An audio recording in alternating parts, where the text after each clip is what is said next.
Benissimo, buon pomeriggio a tutti.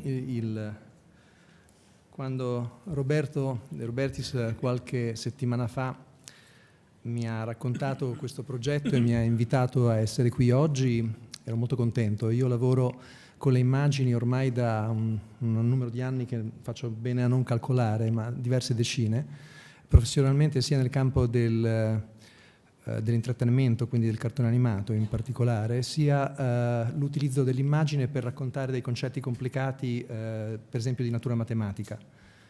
E quindi ero contentissimo di poter essere qui e ovviamente parlando di immagini volevo usare le immagini per parlare di immagini.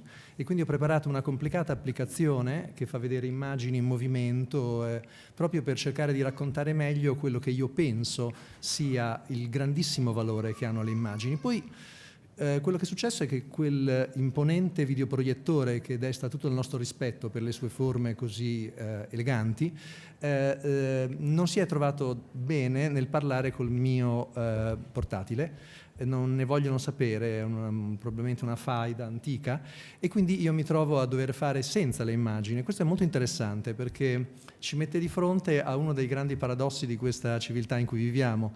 Con le immagini possiamo fare tutto. Oggi è possibile fare delle cose impressionanti, praticamente non c'è nessun limite se non la nostra fantasia, e questo è ovviamente molto impegnativo. Nello stesso tempo è una tecnologia che in ogni momento può non esserci, cioè il telefonino può non prendere, può non esserci campo, e quindi noi passiamo da una situazione in cui tutto è possibile a una situazione in cui siamo totalmente perduti. E se ci pensate è interessante, è un altro enorme contrasto che noi abbiamo è l'assoluta precisione nelle nostre registrazioni.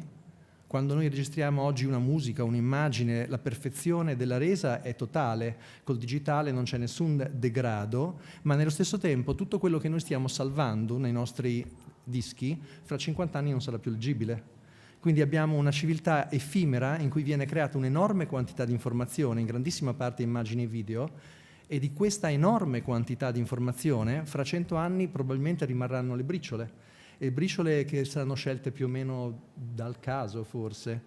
Oggi noi possiamo guardare una tavoletta sumera che ha 5.000 anni e che racconta cose probabilmente poco interessanti sul numero di calzetti che erano stati venduti o pecore, però è una testimonianza che può attraversare i millenni.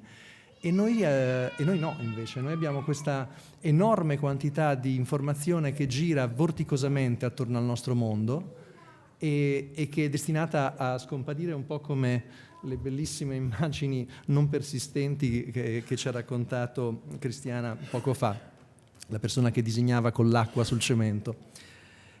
Allora, quello che mi ha colpito nel discorso di Roberto è questo fatto dell'immagine come uno strumento per pensare. Questa è proprio una frase che mi ha conquistato, e l'altra frase che mi ha conquistato è che noi ci diciamo la civiltà dell'informazione, ma siamo essenzialmente una civiltà dell'immagine, perché l'informazione prevalentemente oggi viene trasmessa o tramite immagini o tramite video, e se ci pensate non è mai stato così facile costruire immagini, produrre immagini e diffondere immagini. E c'è un parossismo in questo. Sulla sonda spaziale che è appena entrata nell'orbita di Giove c'è una bellissima telecamera fra i vari strumenti scientifici che servono alla missione. Quella telecamera è lì esplicitamente perché noi vogliamo vedere le foto. È la cosa che in qualche modo si vende meglio dal punto di vista della NASA. La NASA ha bisogno di vendere foto perché è proprio quella cosa che poi attira i finanziamenti. Pensate ai video con la telecamera montata sull'aquila, quindi abbiamo un'aquila che vola e noi possiamo vedere il video sull'aquila, oppure il polpo che ruba la macchina fotografica subacquea e possiamo vedere il filmato fatto dal polpo. Sono cose per le quali abbiamo un interesse quasi bulimico. E queste sono dinamiche molto interessanti perché il mondo in cui viviamo è fatto in questo modo, sta cambiando in questo modo, e l'idea di controllarlo, di studiarlo, che è un po' credo l'idea della rivista, mi sembra veramente nobile.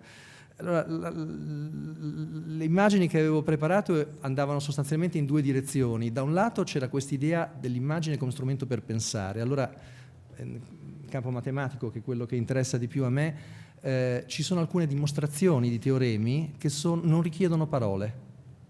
Cioè, voi a scuola avrete studiato il quadrato del binomio a più b al quadrato uguale a quadro più b quadro più 2ab.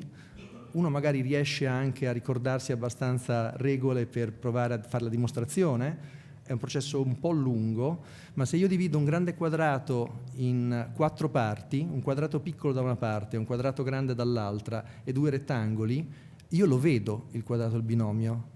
Lo vedo e non ho bisogno di essere convinto. La cosa affascinante dell'immagine è che arriva molto basso, un po' come la musica. L'immagine convince. Prima Franco Porini ha detto una cosa meravigliosa: l'immaginazione può fallire. E quindi l'immagine può fuorviare.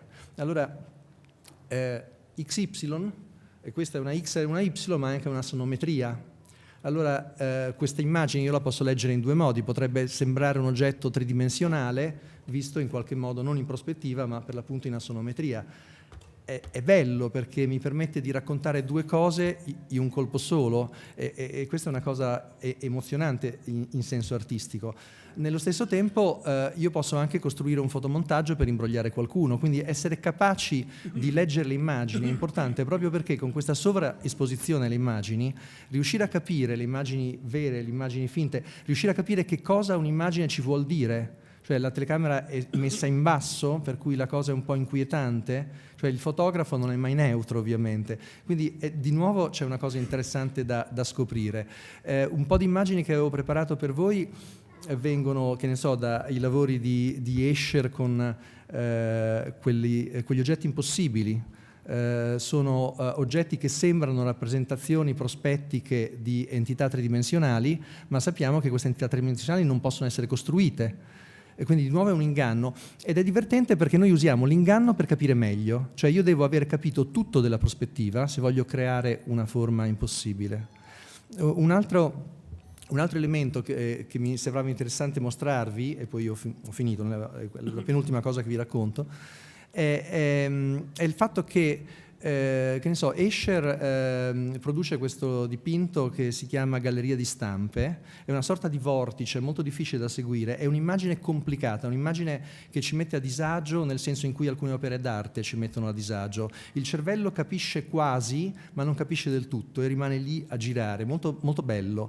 Escher produce questo straordinario pezzo di bravura un bel po' di tempo fa, tipo negli anni 50 mi sembra. Una decina d'anni fa esce un articolo di un'università a Leiden, mi sembra, che spiega la matematica che c'è dietro quel trucco e che quindi permette di capire come si fa a costruire quel trucco. E oggi, se voi cercate Droste Effect su internet, trovate centinaia, forse centinaia di migliaia di immagini straordinarie che hanno esattamente lo stesso tipo di pazzia dell'immaginazione di Escher e che sono a portata di tutti. Ci sono i tutorial che vi spiegano come farlo. Allora, questo è divertente. Quanto tempo ci vuole da quando qualcuno inventa un'immagine nuova al momento in cui tutti quanti stanno usando questa immagine nuova? È un cortocircuito che non c'è mai stato, e questa è un'altra cosa secondo me estremamente interessante su cui uno può